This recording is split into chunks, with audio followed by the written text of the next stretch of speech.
कि वहां पर क्या गड़बड़ है। What is the meaning of movement in stability, please explain. बड़ा ही अच्छा क्वेश्चन है। मूवमेंट इन स्टेबिलिटी का मतलब ये है कि रेगुलर फ्लो। स्टेबिलिटी है मेरा 10 करोड़ का टर्नओवर पिछले 10 साल से है, ये मूवमेंट भी है, ये स्टेबिलिटी भी है। एक पानी के फ्लो को देखिए, जब वो पानी किसी पहाड़ से बरसा, उसके बाद में फ्लो में आया, जब वो फ्लो में आया, वो मूवमेंट ऑफ इनस्टेबिलिटी है, या स्टेबिलिटी मूवमेंट जैसे भी ले लो। तो जब वो फ्लो में है, रेगुलर मूवमेंट में है, पर स्टेबल भी है, इसे कहते हैं मूवमेंट इन स्टेबिलिटी। जब भी आपकी लाइफ में मूवमेंट इन स्टेबिलिटी नहीं होती तो साउथ वेस्ट डायरेक्शन का अर्थ इम्बैलेंस है। जैसे कोई बोलता है कि कभी टर्नओवर करोड़ का है, कभी 10 का, कभी 50 लाख का, कई बार घाटे भी लग जाते हैं साल में, ये अप्स एंड डाउन्स बहुत हैं। तो वहां पर हम सभी लोगों को साउथ वेस्ट में ब्लैक कलर या मिरर मिलता है। वेस्ट नॉर्थ वेस्ट में हिंदी में क्या लिखा है? सोशा लिखा होगा, जहां तक मुझे याद है सोशा लिखा होगा, ड्राइनेस लिखी होगी। एक बार लगा के देखेंगे कि क्या लिखा था हमने। कोप भवन, ओके। सोशा इनके देवता हैं जो ड्राइनेस देते हैं। कोप भवन का मतलब पुराने जमाने में एक भवन बनाया जाता था, जिन लोगों को डिप्रेशन होता था वो वहां पर अपने आप को डिटॉक्सिफाई करने जाते थे। आगे करेंगे। Please repeat the elements and colour associated with 16 directions. जितनी भी उत्तर की दिशाएं हैं, जैसे north north west, north north north east and north east, ये जल तत्व की हैं।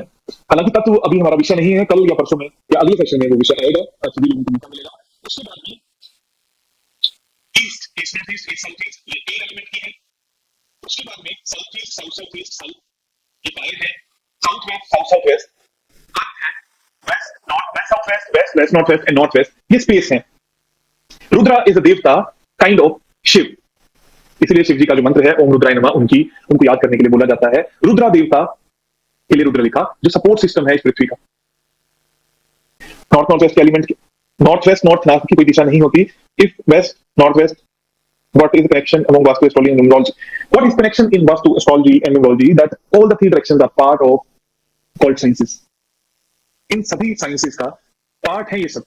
जैसे आपने किसी की वास्तु कर दी और उसकी name spelling correction, email ID अच्छी नहीं है, उसके कलर्स उसके हिसाब से सही नहीं है, तो कहीं ना कहीं पे बाधा आती है। वैसे ही एस्ट्रोलॉजी में अगर उसकी दशा सही नहीं चल रही या उसकी दशा वाले दिशा में ही दोष को हटा देने से रिजल्ट प्राप्त हो जाते हैं, ऐसा एक कनेक्शन बनता है इन सभी में। अगर किसी का टाइम सही नहीं चल रहा और आप वास्तु के उपाय कर रहे हो, तो उपाय तो आएंगे, रिजल्ट तो देंगे ही, पर उतना बल नहीं मिलेगा जितना मिलना था। प्रॉब्लम सॉल्विंग के लिए ओके है, बट जो रिजल्ट आप चाहते हो वो मिलजुल कर आते हैं, इसीलिए इनका आपस में लिंक है और इनको पढ़ना जरूरी है। तो प्लीज एक्सप्लेन ईस्ट अगेन।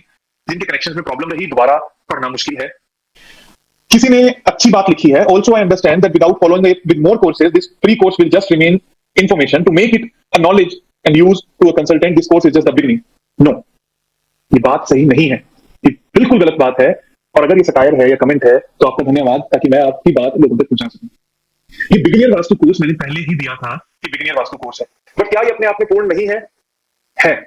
बहुत सारे लोग इससे कम कंटेंट वाले कोर्सेज को कर सर्टिफिकेशन लेकर, फोटो खिंचवाकर प्रैक्टिस करते हैं और रिजल्ट्स आते हैं, मैं गारंटी देता हूं।